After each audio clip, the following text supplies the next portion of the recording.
హే, ఎవ్వలేమన్నా ఎవ్వలు ఏం చేసినా మేమనుకున్న అభివృద్ధి పనులు మాత్రం మేం చేస్తామని అంటారు గులాబీ పార్టీ కుటుంబ సభ్యులు.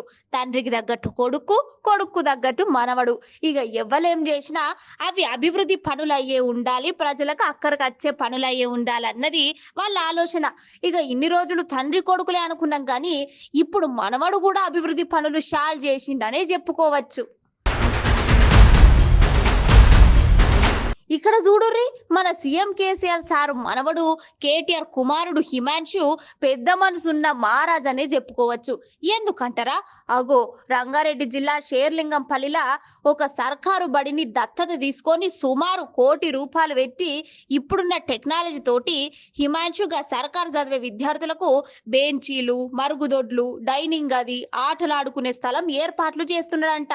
ఇక ఇవాళ మన హిమాంశు సారు పుట్టినరోజు సందర్భంగా విద్యాశాఖ మంత్రి సబితా ఇంద్రారెడ్డి మేడం గా బడిని షాల్ చేస్తదన్నట్టు.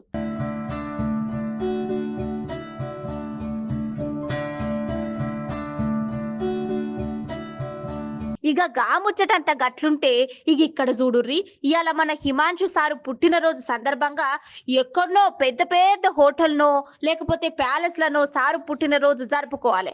కానీ సారు చూడుర్రి, అమీర్పేట దగ్గర స్టేట్ హోమ్ అనే ఆశ్రయంలో చిన్న పిల్లలతోటి కలిసి కేక్ కటింగ్ చేసి కొద్దిసేపు సరదాగా వాళ్ళందరితోని మాట్లాడి మంచి చెడ అరుచుకున్నాడు. ఇక ఇన్ని రోజులు తండ్రి కొడుకులే అనుకున్నాం కానీ ఇప్పుడు మనవడు కూడా అభివృద్ధి పనులు గట్లనే ప్రజల దగ్గరికి పోయి ప్రజల ఆదరణ కూడా పొందుతున్నాడనే చెప్పుకోవచ్చు. పోండ్రి.